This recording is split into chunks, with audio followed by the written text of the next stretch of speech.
Picture the climactic showdown in The Dark Knight. Two masterminds pitted against each other, each wielding strategy as deadly as any weapon. Now imagine those minds stretching back 2 millennia, Niccolò Machiavelli and Sun Tzu. Who's the more dangerous strategist, the cynical prince of Florence or the inscrutable general of ancient China? Buckle up, because we're about to unleash a war of ideas. In the late spring and autumn period of ancient China, circa 5th century BC, Sun Tzu, an enigmatic military advisor, composed The Art of War, a terse manual emphasizing that all warfare is based on deception. His aphorisms on preparation, flexibility, and psychological insight guided armies for centuries, from feigned retreats to ambush tactics.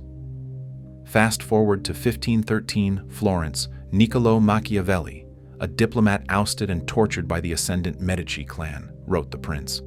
Rejecting idealized virtues, he offered a clinical study of power, urging rulers to wield religion, fear, and public perception as instruments of authority. Though separated by time and culture, both works exploded expectations about statecraft, one rooted in Taoist harmony and resource conservation, the other in Renaissance realism and moral pragmatism, sparking debates that still echo in boardrooms and battlefields today. For centuries, The Art of War and The Prince have been read as playbooks for power, one wrapped in silence and subtlety, the other in steel and spectacle. Sun Tzu's philosophy is often praised in modern business schools and leadership seminars.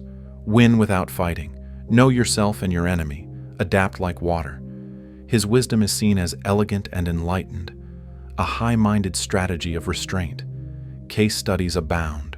The guerrilla tactics of Vietnamese forces outmaneuvering superpowers, or Amazon's slow, calculated conquest of markets using data, not brute force. On the other hand, Machiavelli's name became synonymous with manipulation. Better to be feared than loved, he wrote, a line politicians and CEOs have whispered behind closed doors for centuries. His worldview, steeped in human weakness, paints power not as noble but necessary, and sometimes necessarily ugly. But here's the twist. While Sun Tzu is seen as the calmer, wiser voice of discipline and Machiavelli as the cold tactician of control, real-world outcomes often blur the lines. Sun Tzu praises deception, psychological exploitation, and complete destruction of the enemy's plans, tools Machiavelli also champions.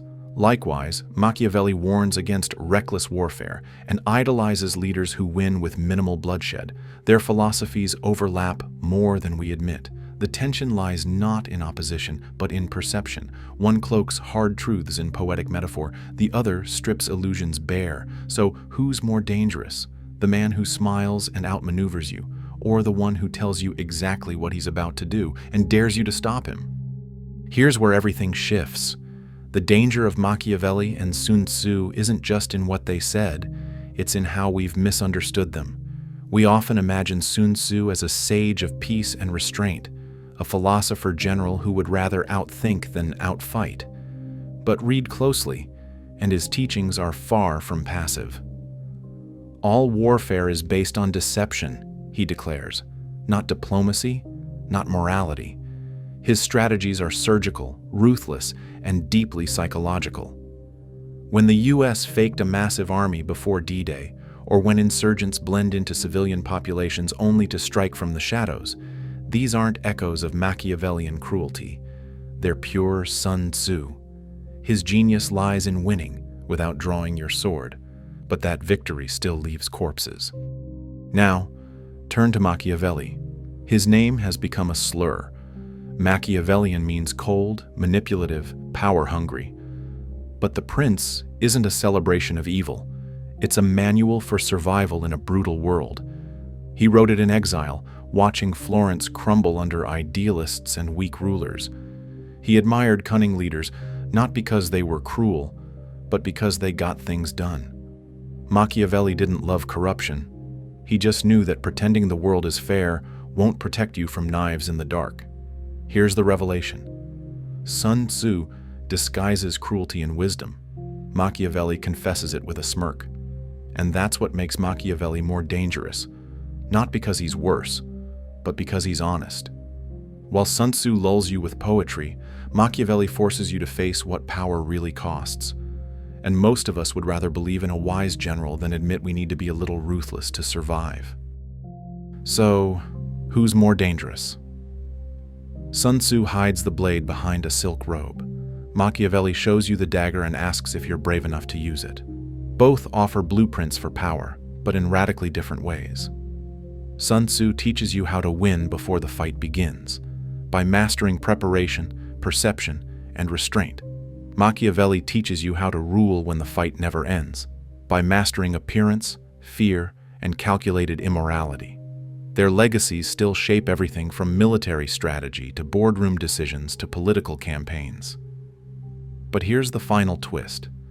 The most dangerous strategist isn't Sun Tzu or Machiavelli.